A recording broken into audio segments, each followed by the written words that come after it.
Does the senator so modify his request? Reserving the right to object, as I look at the language proposed by my colleague from New Jersey, could accept the rest of it except for the words, especially the President of the United States. The rest of it is unobjectionable.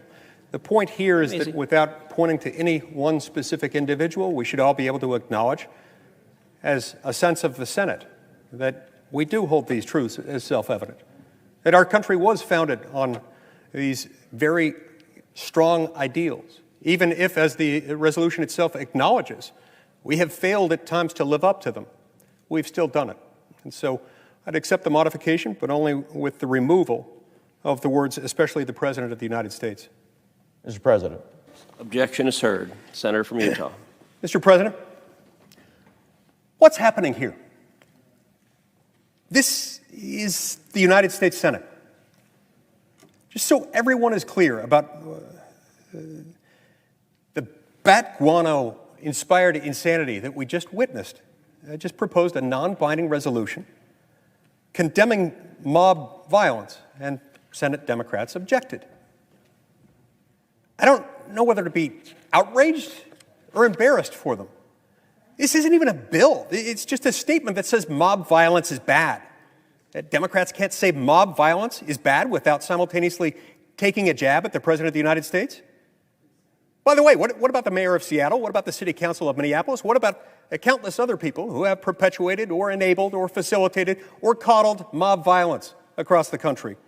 It's one of the reasons why we're not going to engage in this this task of making it a political tit for tat. It's not that. People are being shot. Businesses are being looted. Innocent Americans are being attacked and threatened. Lives are being ruined. Communities are burning, literally burning. So whose side are you on? This resolution was designed to be unifying. It avoided controversial subjects. It asked, Mr. President. Senator from Hawaii. May I ask the presiding officer to remind us of Rule 19?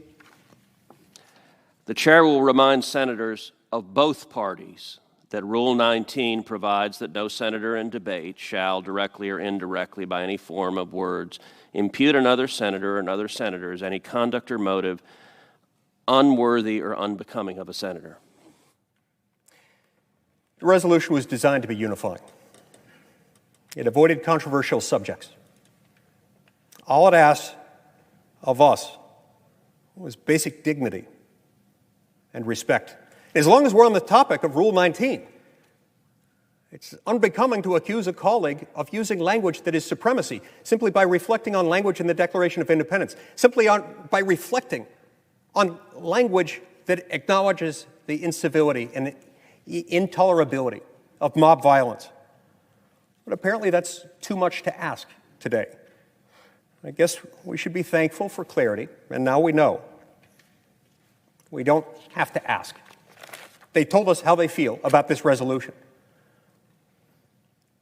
You can't really oppose this, it seems to me, without being on the side of the mobs, of mob violence, of mob mentality, of cruelty and intolerance and terror.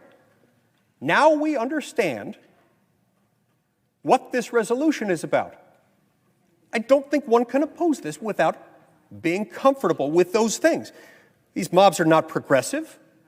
These mobs are not enlightened. These mobs are not edgy. They're not hip. They're frauds. They're dim-witted, phony drama addicts. Mr. President, parliamentary inquiry. Is this line not in direct violation of Rule 19? The chair concludes that pointing out that mob violence is dangerous to our nation is not contrary to Rule 19 or any other rule of the Senate. Further parliamentary inquiry. It's not a question of mob violence. The question is that imputing to members who did not agree with the framework and language of this resolution that they are supporting mob violence. That must be in violation of Rule 19 if this is going to be a deliberative body. The senator is more than entitled to express his views in the course of debate. But other senators will likewise express their views in the course of debate. Failed by an education system and addled by a social media culture. They're really showing themselves to do really well. Come on, man.